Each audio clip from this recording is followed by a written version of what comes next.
बिछ गई सियासी विसार, खेला जा रहा है सियासी खेल, जारी है वार पलटवार। शह और मात के खेल में बनाई जा रही है रणनीति, कौन पड़ेगा किस पर भारी, ये कभी भी सिर्फ हस्तक्षेप.com पर अमलेंदु उपाध्याय के साथ। नमस्ते, आदाब। मैं एडवोकेट इशिता यदु। अभी हाल ही में कानपुर में जो गवर्नमेंट रन सेंटर था लड़कियों के लिए, वहाँ पे जो इंसिडेंट हुआ है उसकी बहुत ज़्यादा निंदा करती हूँ। जो ये ऐसी औरतें, महिलाएं, लड़कियाँ, बच्चियाँ होती हैं जो इन संस्थाओं में जाती हैं, इनका कोई दूसरा सहारा नहीं होता। ये एकदम अकेली होती हैं और तभी ये ऐसे संस्थाओं में जाती हैं क्योंकि वहाँ पे उनको सरकार द्वारा एक सपोर्ट सिस्टम मिलता है, जिसके लिए सरकार की एक तरह से रिस्पॉन्सिबिलिटी हो जाती है कि वो ऐसी महिलाओं का, बच्चियों का, लड़कियों का ख्याल रखें। परंतु ऐसे इंसिडेंट जब हमारे सामने आते हैं कि ऐसी संस्थाओं में ही ऐसे काम हो रहे हैं जिनकी वजह से इन लड़कियों का और कोई सहारा नहीं रह जाता, तो ये एक हमारी सोसाइटी पे, एक हमारी लीडरशिप पे जो सरकार है उस पर एक बहुत बड़ा सवाल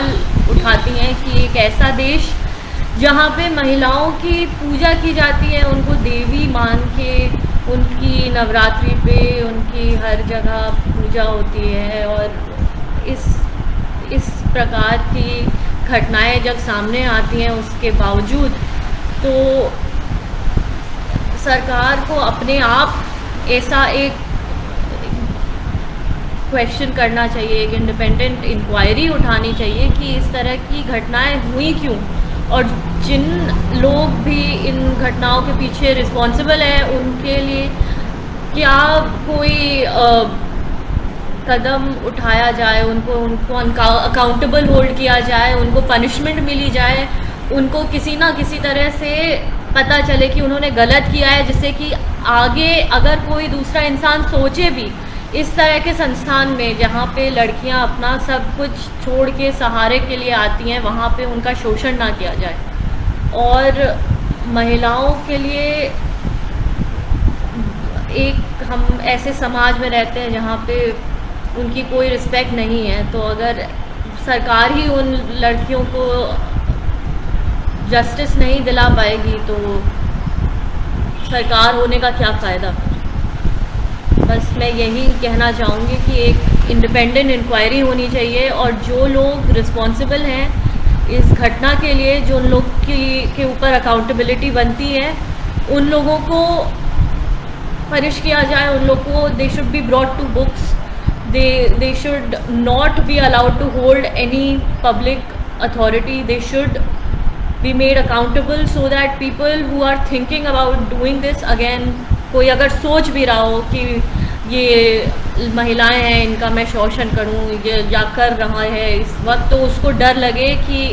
अगला कदम उठाने से पहले उसको लगे कि हाँ उसके ऊपर भी रिस्पॉन्सिबिलिटी आ सकती है, और ऐसा दोबारा कोई इंसिडेंट हम लोग के सामने ना आए, क्योंकि ये सरकार पे बहुत बहुत बड़ा कलंक है कि उन्हीं के द्वारा एक गवर्नमेंट रन शेल्टर होम में इस टाइप की घटनाएं हो रही हैं, जबकि वो पूरी दुनिया में बेटी बचाओ बेटी पढ़ाओ दुनिया भर के प्रचार कर रहे हैं, परंतु अपने खुद के जो संस्था हैं उसमें लड़कियों की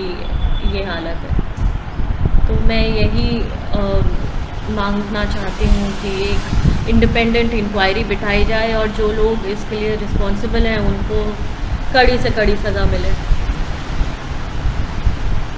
हस्तक्षेप.com के YouTube चैनल में आपका स्वागत है। यहाँ आपको मिलेंगी ऐसी खबरें जो गोदी मीडिया नहीं दिखाएगा। खबरों की तह तक जाकर विश्लेषण देश दुनिया के जाने माने पत्रकारों, साहित्यकारों और स्तंभकारों द्वारा। चैनल का सब्सक्राइब करें और घंटी का बटन भी दबाएं ताकि नया वीडियो अपलोड होते ही आप तक खबर पहुंचे।